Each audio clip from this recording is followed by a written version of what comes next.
This is the bridge, and on set with us we have Eddie Charles and college boy Jesse. Welcome. What's up? How you guys doing? Great. Yeah. Yeah. How was the non-season treating you guys? Well, for me, in a good way and a bad way. In a bad way, no jobs, so can't perform. Right. And in a good way, it gives me more time to sit down and write. Go to the studio, put out a good production and stuff like that. Right. Yeah, time to prepare. Yes. So this time is more about the musicology of the thing. Yes. Nice. What about you, Jesse? It's a period of learning, and I mean learning to adapt to the changes quick.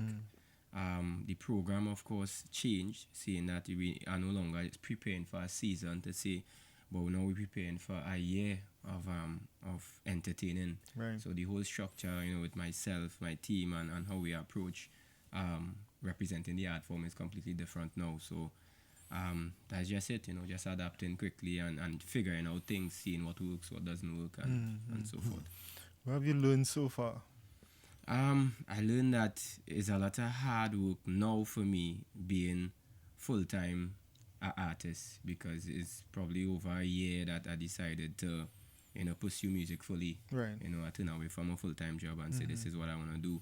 And now dealing with whole pandemic happening and trying to figure out things now, I've learned that when you're working for yourself, you have to work a lot harder. Yeah, for sure. You know what I mean? Definitely. So that is basically the first lesson: determination, strength, and of course having that spiritual guidance to take it through.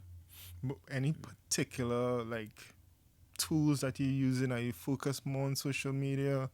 Focus more on personal branding? What's going on? Definitely. I mean, as he said, we lost jobs. The opportunity to earn revenue through music with live performances. So now everything is downloads and streams. So the business of music is a lot important now for how we go forward. Owning our music, the master, so that we could benefit from downloads and streams, and at least having that information and knowing how to go about it. So that definitely is something that we're learning with the whole change that's happening here. What about you, Eddie? You guys usually do a lot of traveling, the A-team. Well, in particular. this year was a very down year for us. We had a lot of bookings outside, and everything just come on, cancel. So it was real hard for the A-team band. So how you coping? What are you doing to cope? Well, right now we are doing more like virtual stuff. Working with most of the concerts, and then we have a couple of concerts coming up with a lot of artists. So more virtual shows we are doing, and that's about it, really. How you feel about the virtual stuff, Ezra? Because I think is a good. I mean, if you know how to do it properly. First, you have to know how to do it properly. Because they have some shows out there that is cringe, because I be like, wait, these men could have do so much better if they just did one little thing. You know what I mean? So from that point of view, I think the virtual shows is the direction to go in now. If you have a good team behind you, a good production team, then you could get a lot of reach, a lot of following from it. So I think that's a real good step that you're taking in the virtual shows. But how do you make revenue from it though? How's that working? Well, the revenue for the band right now, it's a little tough, because we normally, like, when we do those virtual shows, we have like Fund Me TT. So even the locals, they don't really put or fund it, but outside and foreign, they appreciate it more. Right. Yeah, they appreciate more. Is it because technology is restricting us from able to have a card and the ability to just go on and Especially pay. for the locals in Trinidad. Yes, like, yes. it's hard. I Is figure, that a I figure it could, problem? yes, I figure it could be that too. I don't You know, know. You don't I feel think so? not everybody a credit card. Yeah, I think culturally we not there in regards to paying for entertainment or paying for stuff, because simple things like having music online, iTunes and these type of things, the locals not into that. The audience abroad are the ones that used to it and familiar, and they appreciate buying music like that. Yeah. We would buy pirate stuff or go on YouTube and download, and so spoil. we program like that. So I think that is a challenge that we would have. I don't know if it's a Caribbean thing, but I know a Trinidad thing. It's definitely a challenge for us getting people to appreciate and pay for entertainment online, virtually. Yeah. Wow. It's kind of strange because for me, like,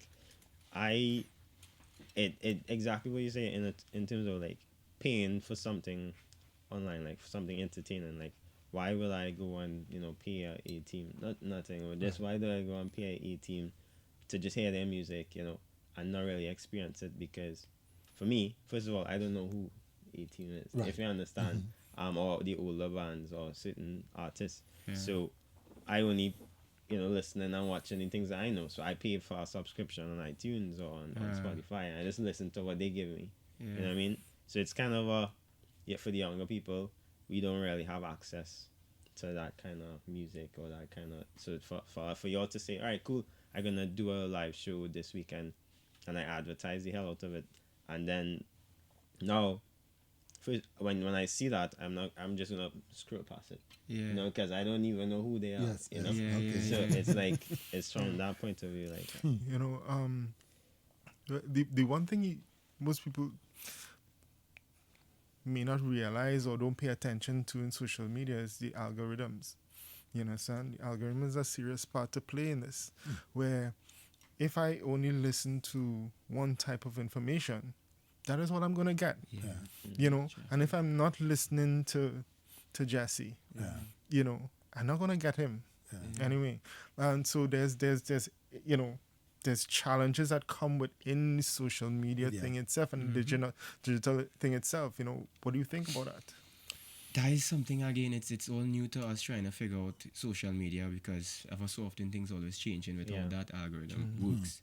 And so I guess, it's definitely challenging. But what I use, with my team, we try to sponsor stuff, and you could actually direct the audience to Target the Right. the audience. So you do that extra way- spending on. Yeah, so we invest in sponsored ads for via YouTube or Instagram and Facebook to try and reach the audience that we want to, if it's a specific age group, if it's a specific location or whatnot, and we try to use that means and hope that we get the response. right. That so we far, want. any of the stuff that y'all did, you get like a big response, like Yeah, through the marketing like that. Yeah, I think slowly but surely we get in there, in terms of, okay, I have a new project and I only want to target Trinidad because I feel like Trinidad not connected to this, or I feel like the age group between 18 to 25 need to, we want to get the information to them. We target that, and I think the response has been good. Good. Interesting.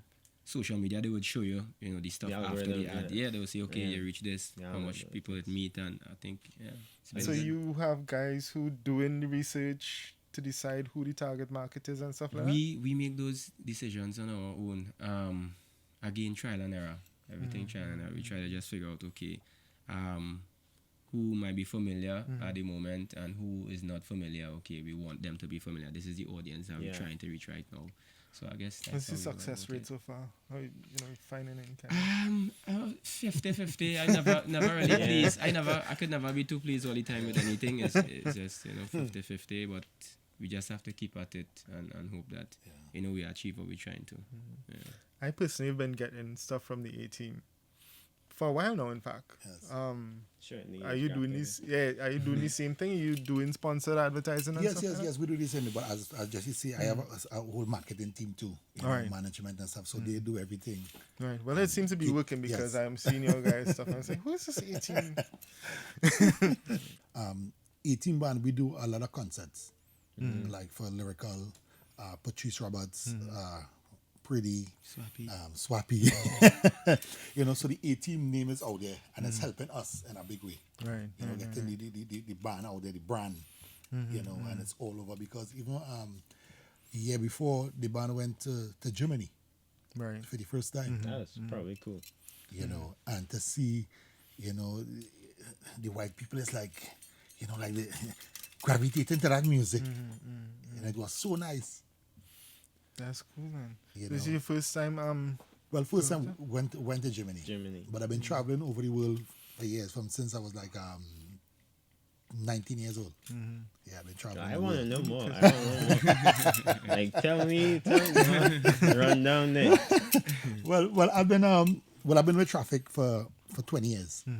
You know, I started singing from the age of 9 years old, and my first break I get with Traffic was in 1992, when I make my debut. Right.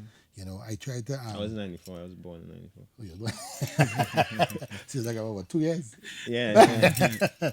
You know, and I make my break with Traffic in 1992, but I tried to you know, to find myself in the soca business, you know, like my own image, my own style. You know, because of my voice, you know, the huskiness of my voice. I was the boxer shorts man, you know, so I create that own image and it built fast. It took me like about 5 years to make a name, Eddie Charles. We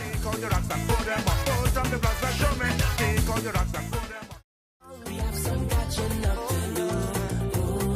How long we ain't go to a fete? How long we ain't dripping sweat?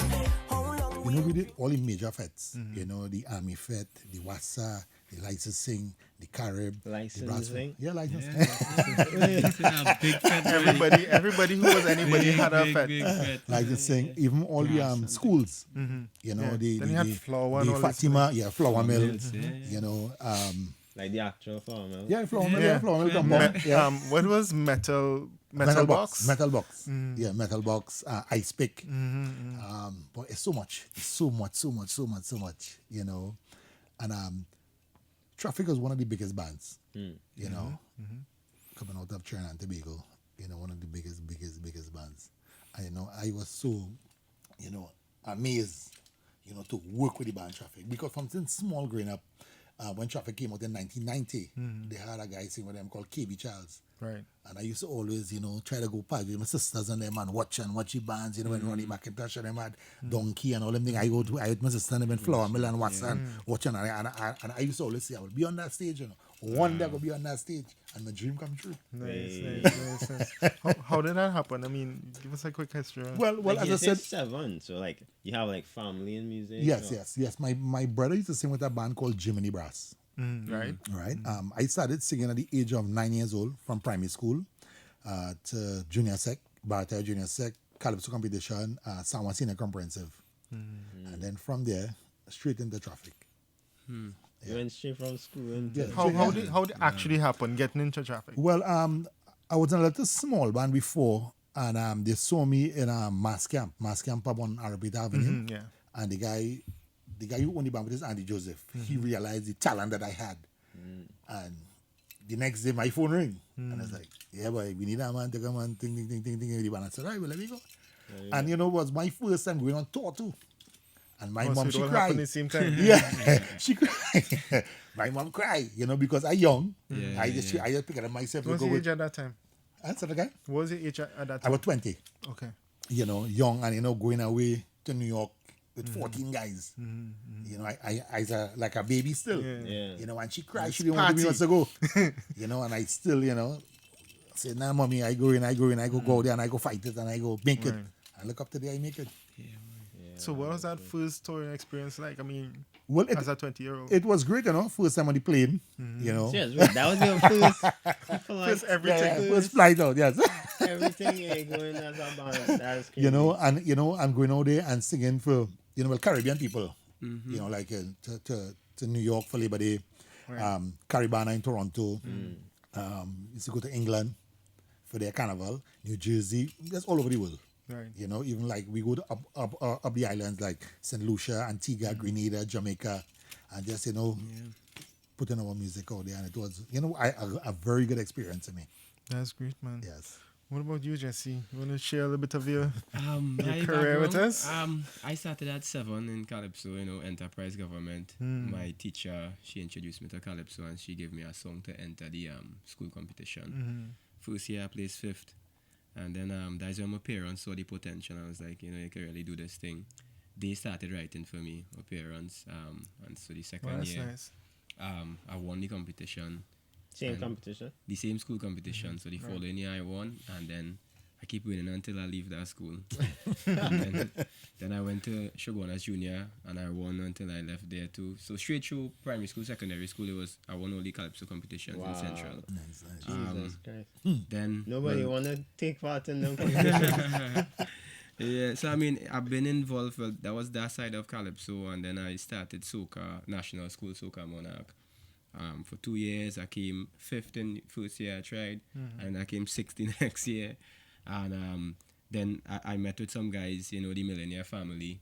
We started this group, Orlando Octave, Macamillion, Kerry John, Father Moses, my brother Spine, who was the producer of the group. And we decided to put out music, actually record and put out music. And that was my first time releasing music in 2009.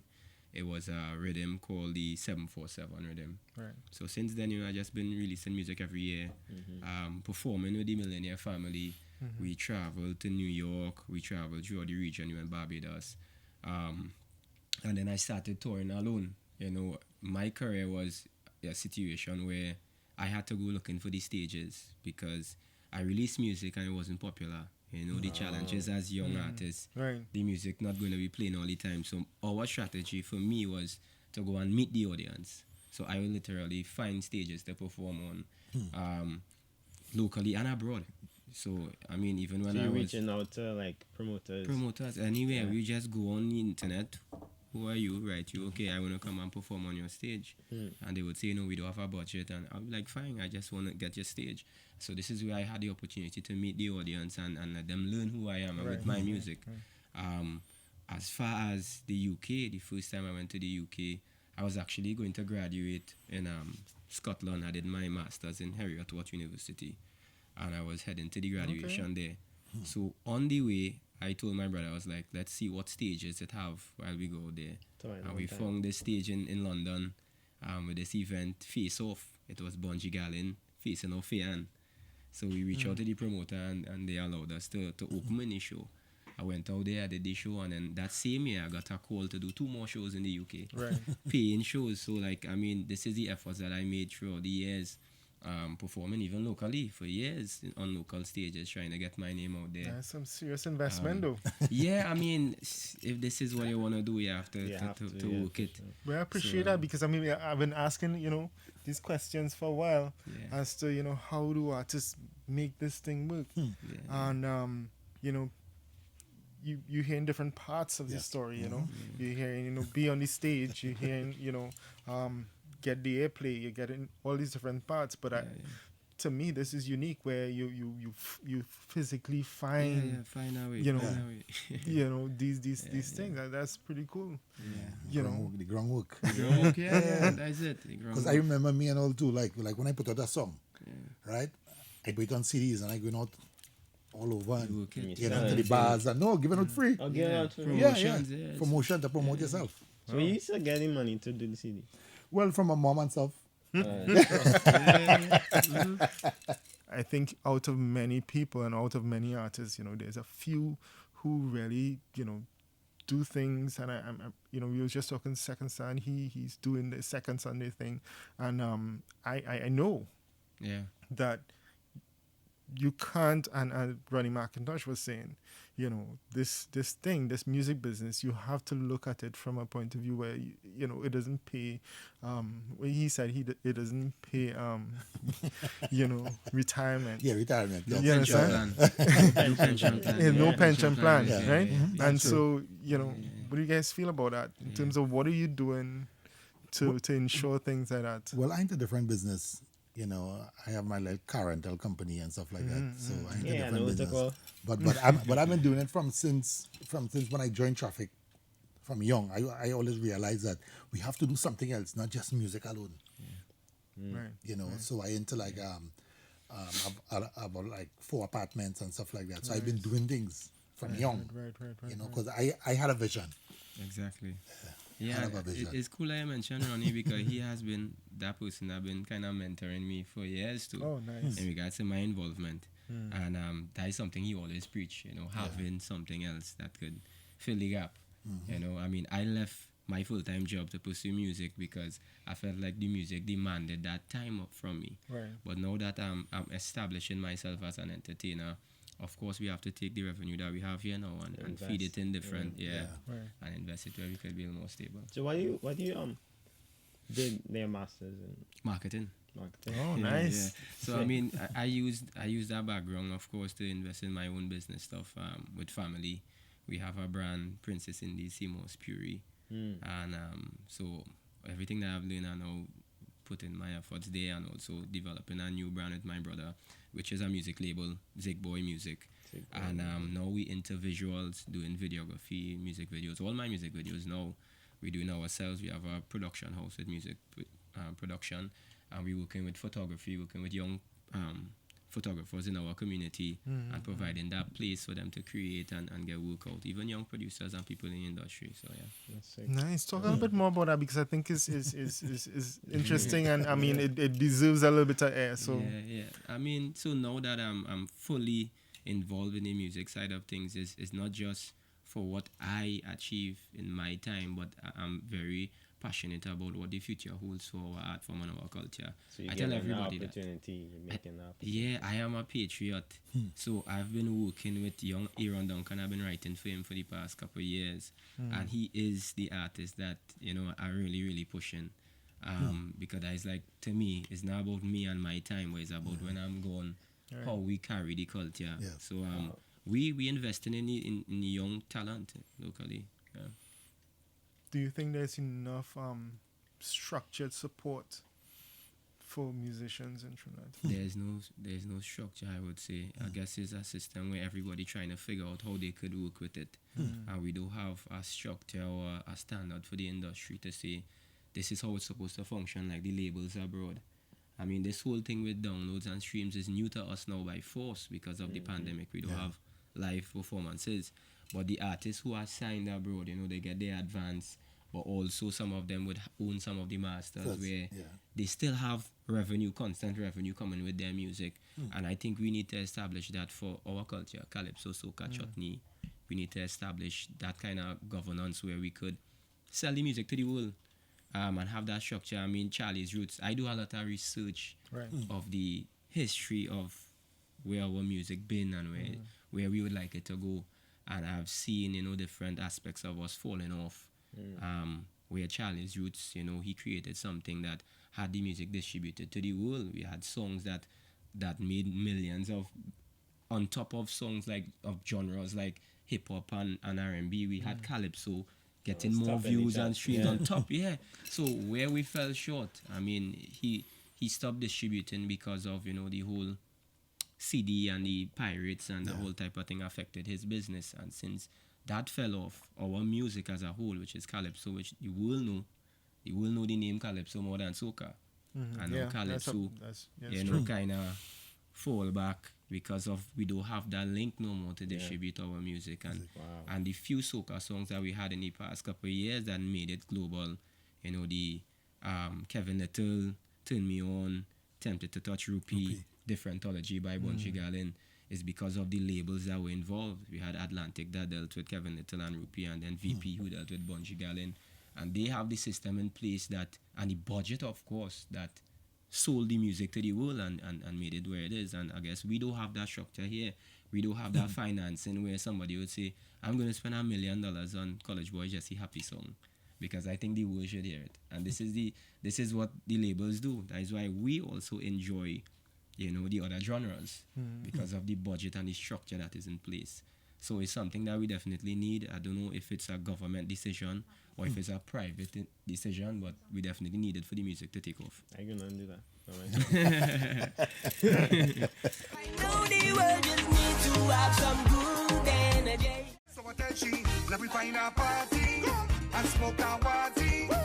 When you finish, drink So Jesse, being an MBA and all of that. Well, congratulations, I appreciate it, man. Thanks. firstly, because it's not an easy challenge. I'm currently doing one and it's crazy, you know. But how do you feel? I mean, understanding marketing. How do you feel about personal branding, and how important is that for young artists? It's definitely important.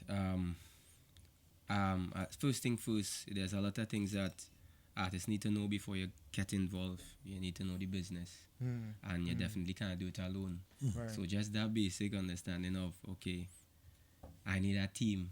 So it's not just you alone. It's not me alone. I have a small team, but we work and we try to seek knowledge from from people that could advise us on the business and for us to make the right moves to get where we want to go. Right. Because for instance, for the first time now, people are a little more familiar with who College Boy Jesse is, and it's by understanding that, okay, some of the steps that I made would have caused that. Some of the stages that I didn't do before would have caused that. Like for instance, Soca Monarch, throughout all the years of me performing in different stages, I didn't do Soca Monarch stage because of simple things like what I identified before, with having that label structure and not believing in competing as a musician.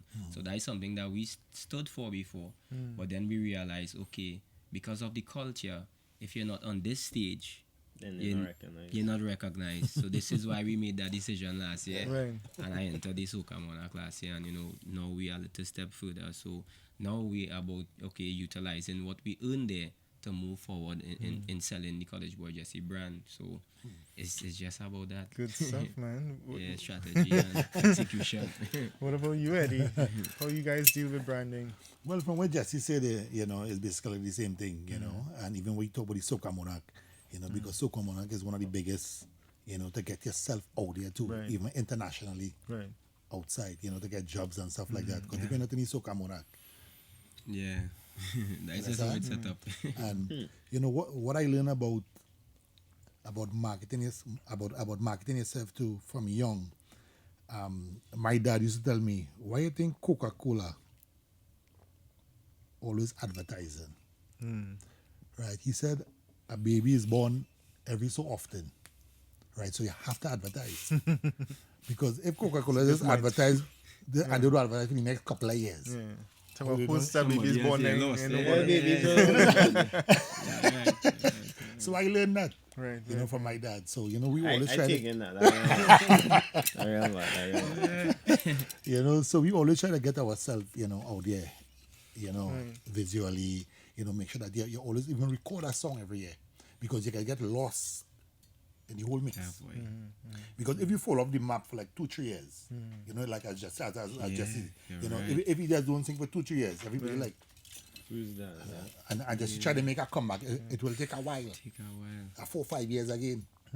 So you try not to fall off the map. Every year you record that's one song. Maybe you might not be finance to record a whole album, but that's a one song for your voice to be out there, for your name to call on the radio, and stuff like that.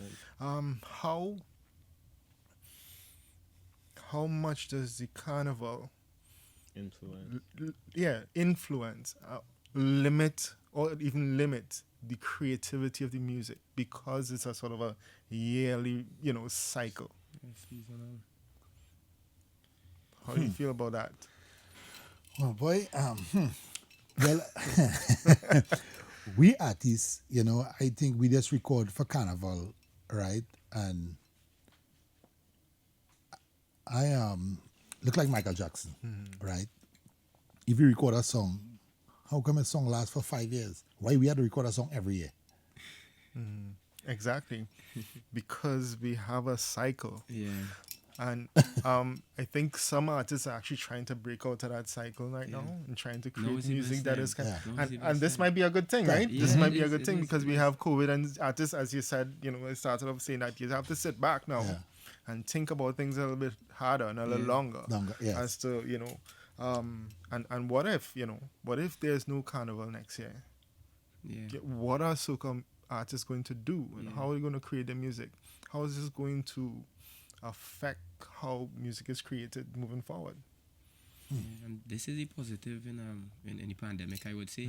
Now it forces us as, the soca industry now to put out music throughout the year and feed the fans, you know, the music throughout the year, just like every other genre, instead of the programming of creating for the season, releasing in September or October, trying to get in our Fed, the system now is forced to change, and it's a positive change, I would say. I think so too. What do you think, Eddie? Yes, it is.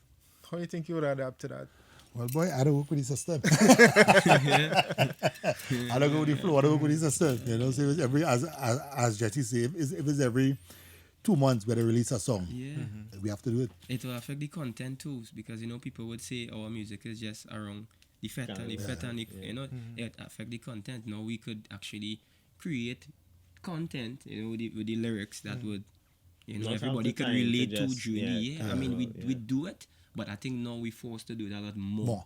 Yeah. You know, and it's exciting times, I would say. I like the challenge of actually, you know, putting different things with the soca beat. You know, You think this is going to move us closer to our own genre on platforms? that's the objective. that is definitely the objective. But it's so weird, I would say, because we have something like Calypso that the world would recognize, and then now we're trying to build a new genre, which is soca, to be recognized, you know, on the platforms. I know you probably have that experience when you're going through immigration in the US, and they ask you, you know, with your work permit, and they ask you, you know, what genre you say, and you say soca, and they're like, what? And when you say Calypso, they're like, okay, you know. That's true. And so it really shows that even us here, why are we turning our backs on the brand that is bigger globally now, Which is and good, trying so. to create something from scratch and build it up? And so I always had, you know, this is something I think about very, very often and a lot for a long time. In my mind, you know, soca and reggae, well, calypso and reggae come like from almost the same place, from same type of beginning, and somehow reggae has you know survived.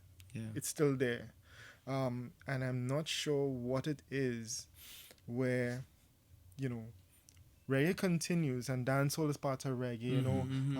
You know, whatever you know, dub, any kind of subgenre of reggae is still recognized as reggae. Somehow, we have Calypso didn't do it. Structure Structure and financial aid. Yeah. I mean, VP Records have and other labels have been defending the reggae and the dancehall genre. We don't have that. Why not funding. though? Everything has been independent. Eddie have to fund himself to put out this. Everything has been independent, even Marshall Montano. And a few situations where they were funding, we had songs that blow up.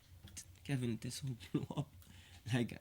So I think that is the problem. It's So just the Kevin structure Little that we got don't funding? have. Yeah, Atlantic Records they went behind those projects like Turn Me On and even Tempted to Touch by Rupee. Those songs were huge on a global level, but yet still I don't think it was recognized as soca. But with a lot more faces or songs in the pool, the recognition would have been there. And that's what I believe. I believe we need some kind of structure that could fund the genre, on the global stage. Eddie? Well, I think we, as Jesse said, we need the correct set of people to really hold on to this and really carry this somewhere.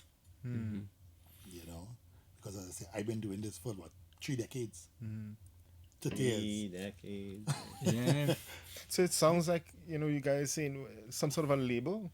Yeah, or something like that. Something like that. I could fund it out. Because it takes like You doing it? $250,000 US dollars to market one song for the world to hear. This is what the labels, like, I've been in chats on Clubhouse with label execs, and when they're looking to market a song, songs that we dancing to only, it's 250,000 US minimum that they would put out for these hits. Right. So as us doing it independently, come on, we're gonna spend $250 on one. So yeah, so I mean, we need that level of funding and structure, because nothing is wrong with the content. Because we could say from before these Calypsos or this song by what is this man name, boy? With this song that was real big long time, this Calypso, that Charlie's Roots also produced. Okay. And it was a big song that the world singing, and it was Calypso.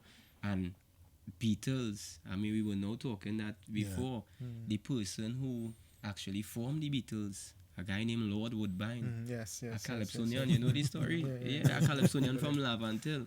And the world know Beatles, and the Beatles learned to play from him. So everything came from Calypso. But the story need to be told. So nothing is wrong with the content. We have something that is real, great, and deep, but we just need the proper structure and financial backing. If you're looking for me, are they? Oh, they will chopping up on the whining, that's the power carnival. Oh, they will chopping up on the whining, that's the power carnival. Oh, they will All right, so Eddie, look into the future. How 2022 looking for you? Boy. 2021 ain't looking good at all. It's still in January. We thought 2020 was bad. But 2021 ain't looking good at all. Well, we had to say, boy, but we hoping, you know, we had to leave it to the Father. Right. Yeah. You know, hoping that 2022, you know, could be a little better for us. Right. You know, so we just had to go down on our knees and pray. But what are you doing in the meantime? What are you actually putting in place? Well, music, of course. You know, recording. Keeping keeping your fans. Yeah. You know, letting them know that you're still alive, you're wrong, and you're still putting out music and stuff like that. Yeah. And that's what Eddie Shaz and the A-Team is doing right now. You know, just keeping it positive vibes. That's real cool. You know, hoping that 2022 going to be bigger and better. Not 2023, 2022. 2022 we too far. What you just said. Yeah, I mean, everything is so uncertain, yeah. But I could just do what's in front of me right now, which is, you know, my responsibility as an entertainer is to entertain in whatever means. If it's virtual, we have to go virtual. Right. Definitely not my favorite thing to do because we are social beings. We like to mingle with people, and it's my best way to perform is seeing the people I could perform to, apart from just the screens. But we have to adapt, and this is what we have to do. So my job is to keep putting out the content and entertain people. Soca, that is, throughout the year, put out visuals for people to see and connect to the music, and then create more entertaining shows around the culture. So that is my objective for the rest of the year, moving into 2022 or whenever things get back to normal. But I just have to keep the ball rolling. What if there's no carnival in 2022? Well, we gotta keep going again. Keep going like the tenacity. I mean, sorry to be like this, but you know. We gotta go with the flow again. Keep it going. It's a big sacrifice though for us as creators, because we at expense all the time and we still trying to figure out the revenue side of things. Yeah. So that's it. Yeah, there's a lot of like younger people do, like for now that we doing this show and everything, and on my feed I'm seeing a lot of other shows happening and a lot of podcasts happening and a lot of people launching new products and new jobs and new in a different realm, not in the traditional media sense, but our digital media sense. And you know, and it's just like things are happening, but just small increments. Like, but I can't wait to see, you know, in a year time what will happen. For sure. What is the best way to reach young people right now? As an artist. Exactly what he was suggesting earlier on in terms of you pay. You can do now. You pay your Facebook ads, you pay your Instagram ads, and you direct it to them so they could see it. Right. If they don't see it, then they're not even thinking about it. Yeah. So the best way. So you have to get in the face. Yeah, get in the face. But I really think if we do traditional media still, in terms of like billboards and posters, and go back to that, that's also gonna help too, because that is very, for us it's cool to see, you know. It makes it real to it makes it real. And it's just, I find like getting rid of those things don't make sense. Like, I know social media is still there, but you still drive past on the highway, you still pass by the mall, you still, you know, you do those things. So seeing a poster and go. So digital and social is not all. Yeah, digital and social media is not all. You know what I mean? You could still talk to us traditionally. Well, for me, to me, what he's talking about, it makes sense. But the younger people, they're more onto that. But the more older people and mature people, they more, you know, maybe driving on the road and billboards and stuff like that. Some of the newspapers to connect to some people. Yeah, but I mean, as an advertising professional myself, traditional media is going to continue to have a challenge, a uphill challenge, because the more important this digital device becomes, as the day goes by, almost, the attention is drawn there. Yeah. But I do think there's something to be said about having a physical experience, and then you would know that as performers, that physical experience is something completely different from anything that you can offer on social media. And so when I look at virtual events, I always wonder, because it's a social media space, and the nature of social media is fleeting. You can post your virtual concert today, and in fact, you can post it like now, Right. and in 5 minutes, it is the next thing. It gone down the the order, and they on to something else. And I'm still always very, very curious about how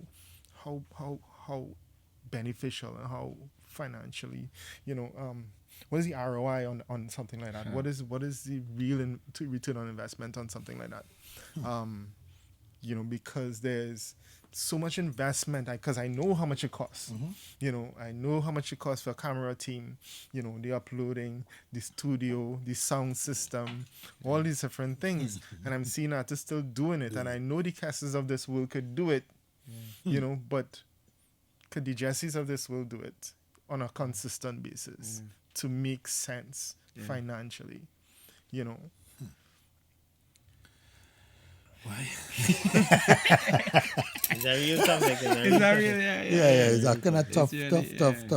Yeah, because I mean, it's what I'm seeing. We learn as we Yeah. go, boy. Yeah. I guess we just learn as we go on. And hoping that we really connect, Or, what happen? By March, COVID done. And then we just go back to normal thing. We'll hope.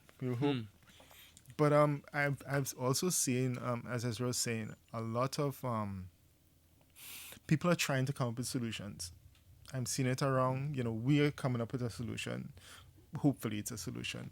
But our website is more about the Caribbean and Caribbean music, and we believe by focusing that way, we can bring all that attention into one place, and we are doing it via having young people create content, music content, to go onto the site to disseminate.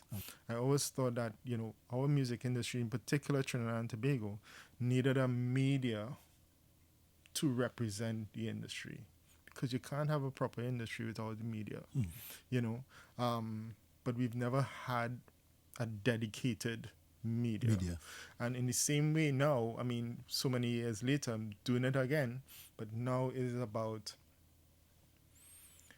digital media representing music. Yeah. Maybe you have one platform where everybody comes and benefits from one space, so what do you think about that?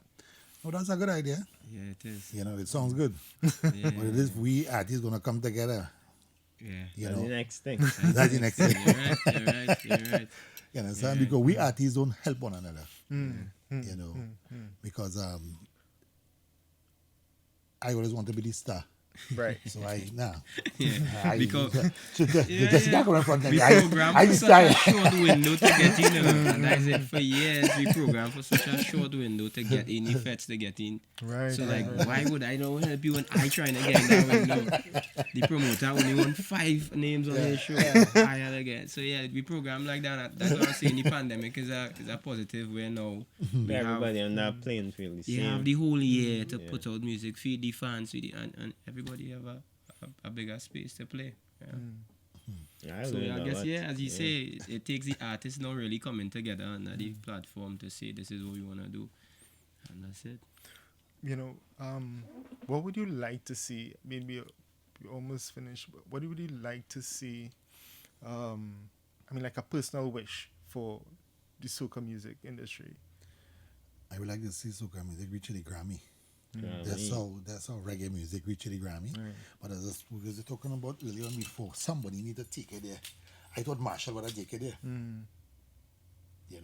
I thought Marshall was the one who would have taken it there, but it didn't work out. So somebody need to take it there. Somebody need to take it there. You know, it's nice to see, you know, Jesse going up and getting awards, you know, and stuff like that. You know, and that's how soca music now going to be recognized all over the world. You know, it is recognized, but not as big. Yeah.